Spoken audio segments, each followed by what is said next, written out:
Either this is Matt once again. Welcome back to another review.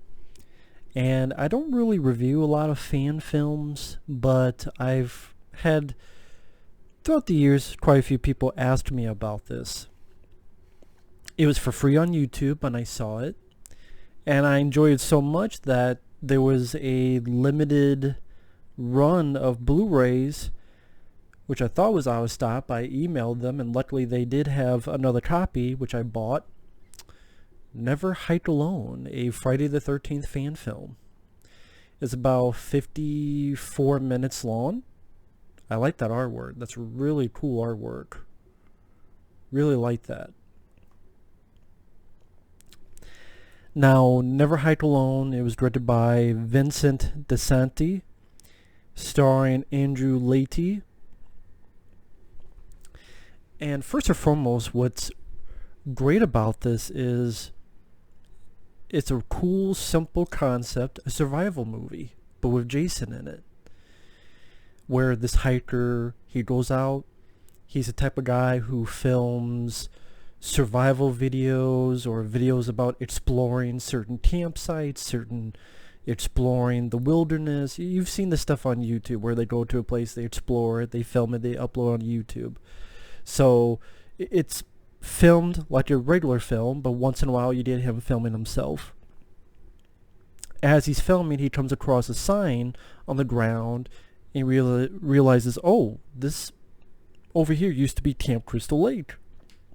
And it's been abandoned for quite a long time.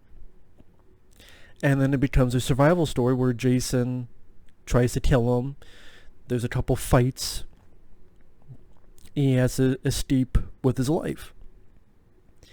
And it's, again, a simple concept that then made me go, man, I wish they would have done that in a real Friday the 13th film. Like a survival, I mean, technically you just say any slasher film becomes a survival story. But, you know, a lot of survival movies, what if you have that, but instead of a bear, like The Edge or something, what if it was a Jason flick? I'm like, oh, okay, that's simple. It makes it a bit different from the norm. It's not just a carbon copy. It gives it a different little feel. I appreciated that. And this is easily one of the best fan films I've seen. So far, it's the best Friday the 13th fan film I've seen. Again, it's on YouTube for free, and I'm gladly pay them for it because they don't make profit off of it.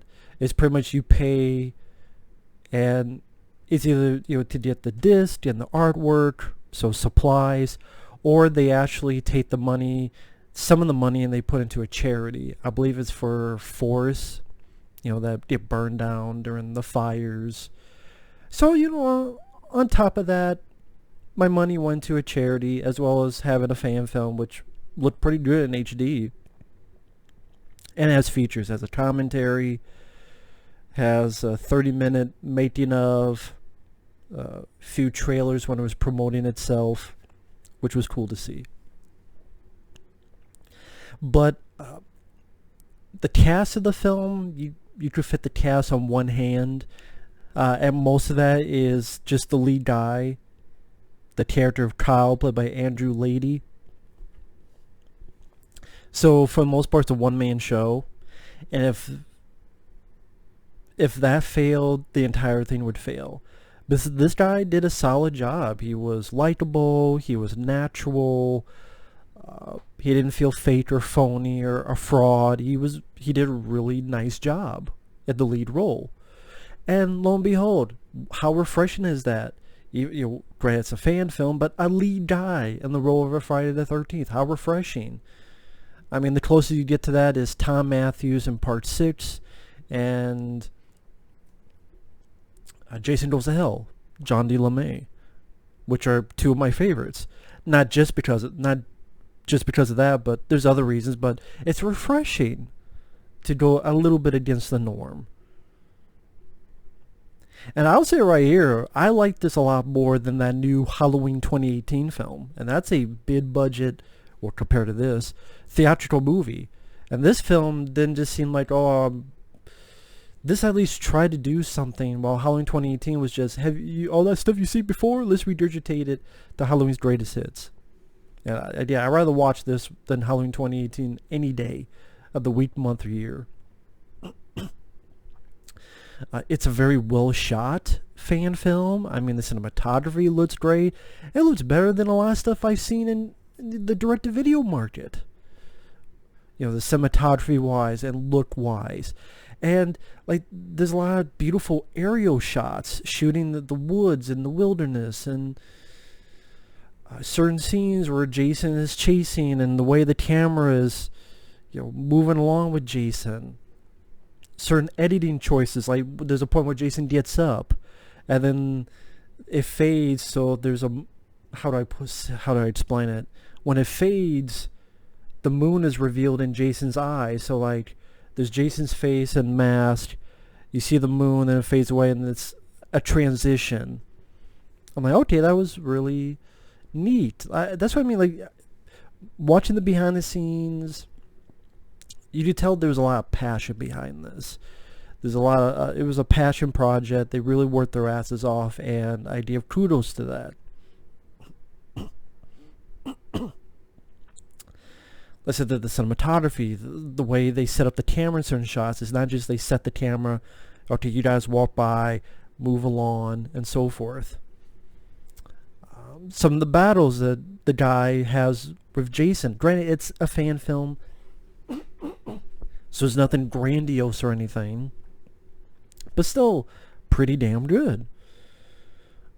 Hell, if this film, I mean, it's 54 minutes long, I wish it was full length. I wish it was 90 minutes long. I mean, that's how much I enjoyed it. If you shot, this could work as a theatrical Friday the 13th film. That's how well it's shot. And that's how good the lead was. And yeah, I like the simple but different concept for a Friday the 13th movie. And then there's a very, very fun cameo at the end, which I'm not going to give away. I'm not going to give away who it is. But to see this person at the end of the film brought a big smile to my face. And certain lines that the person said, it didn't end on a stupid note, didn't end on a BS note.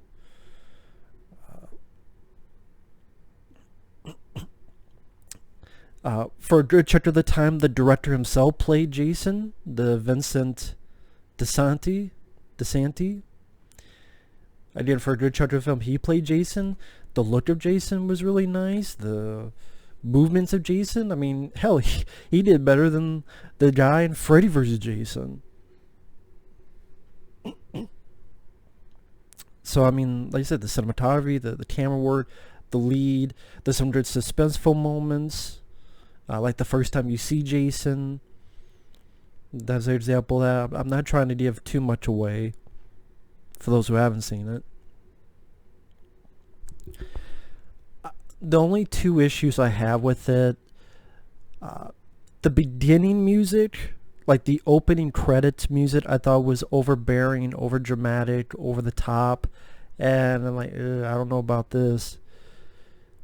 I guess because it's a fan film, I don't know how that works. Like, they can use Jason, the name, and the hockey mask, but like they try to use Harry Manfredini music.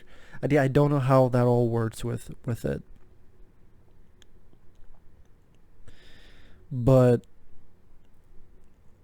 the beginning music, like I said, was overbearing. And then when the hiker first goes out, there's this really, in my opinion, crappy song.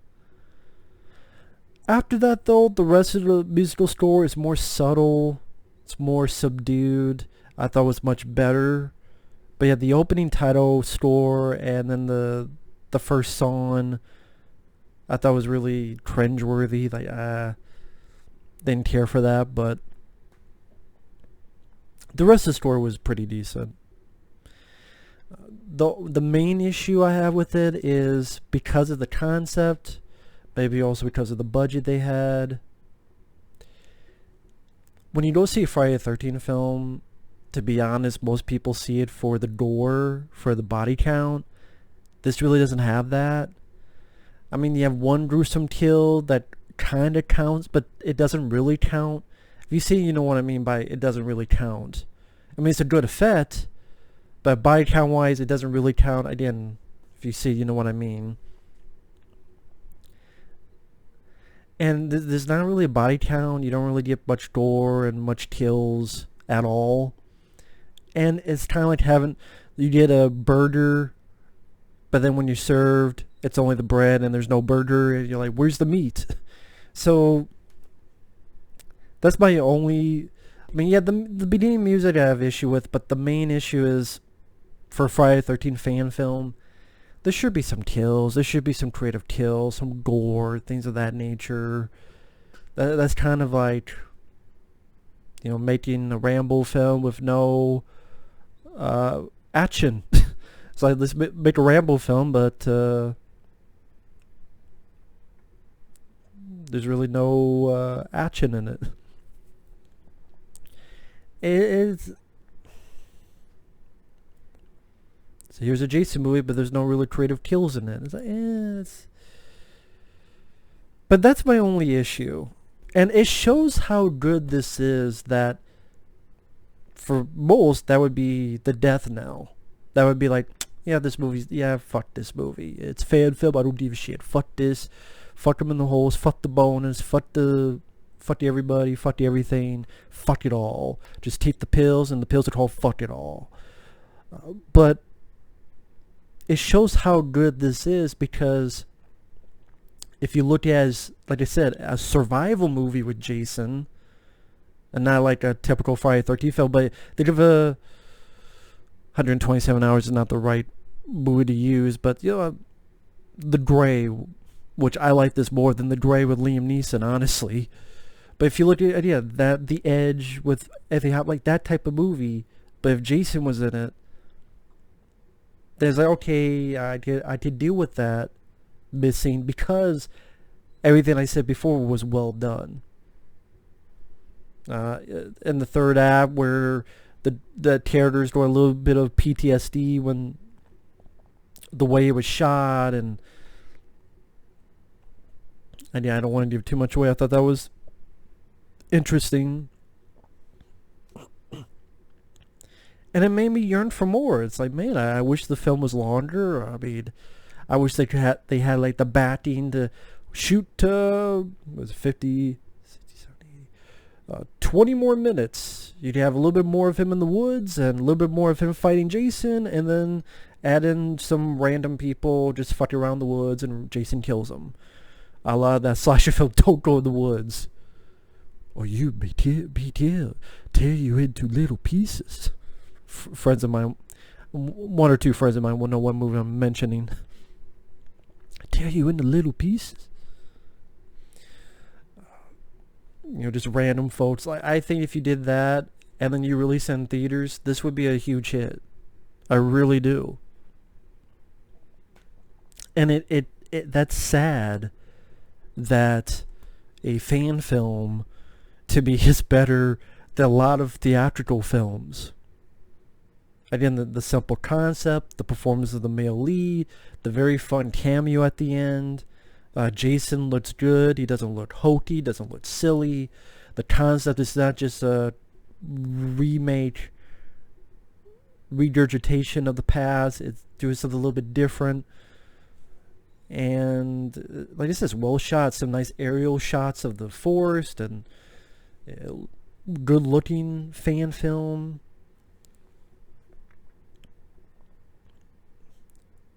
Again, if you made it a little bit longer and added some kills and gore, you put this in the theaters, it would be a monster hit. And I can see why people, I mean, I first heard about this from a very nice guy named Pizzow, and for years I had people asking me about this. I'm like, I'm not sure. You know, a lot of times when something is so hyped, I kind of ease away from it, because I want hype to die down, and then for me to see it for myself, you know, away from hype. And I am a fan of the Friday the 13th films. I reviewed all of them on the channel. The ones that have the most problems with is Jason Takes Manhattan and Freddy vs. Jason. But you know, the others, I love Jason Goes to Hell. You know, I love Part 6. I love Part 7, The New Blood. I have a fan cut that someone made long ago that used to be online, but it's not anymore. But I have it on some DVD-R where they took the footage from Part 7 The New Blood and they made the whole thing look like a VHS tape. And it's like if you have an uncut version of that film on VHS. So it's Friday the 13th Part 7 uncut, but recut. So it was cool to see. Have it over there in DVD-Rs. I love the films. I even liked the reboot. I saw that in the theater back in 2009. Was it 2009? Might have been, yeah. And since, Friday the 13th is in the legal hassles and issues, and I know there's that video game, which I had no interest. Is A, I didn't have the systems for it, and B, even if I did, just that type of game doesn't interest me. Friday the 13th interests me, but the way the game is just doesn't interest me. So if you're missing your Friday the 13th fix, definitely give this a watch. For a fan film, pretty damn impressive. I like some of the action bits. I liked some of that cameo. I did not expect that cameo. I'm like, oh shit! Holy shit! Awesome! And if you want to know what it is, go watch it for yourself. I'm not going to give it away. But this was a pretty damn good one, and I doubt the directors or whoever will ever see this. But the lead guy, Andrew Lady, great job. Vincent DeSanti, great job as well. To the people who made this, I give credit where credit's due, and that's why I'm like, you know what? I know the Indiegogo or whatever is gone. Let me just email them just to see. They had another copy. I got it, and plus again, some of the money went to a charity for the forests, because again, all those fires and stuff. So that's an extra bonus. And I got this little nice thing which comes with each one, which reads, "Thank you for your purchase of the Blu-ray home video release of Friday the 13th fan film Never Hike Alone. None of this is possible without your support, and we hope that you enjoy this very limited second edition release of the film. Jason will never die because of fans like you." And they believe autograph from the director, which I'm sure, he does that with each copy, but hey, well worth it. Glad to have this for the Friday This is better than Friday the 13th Part 8, Jason Takes Manhattan. They had a lot more money than these guys. So there you go. But thanks for watching. Take care. Definitely give this fan film a shot if you've never seen it. And we will see you guys in the next video. Have a couple stuff coming up for you guys. See you guys later.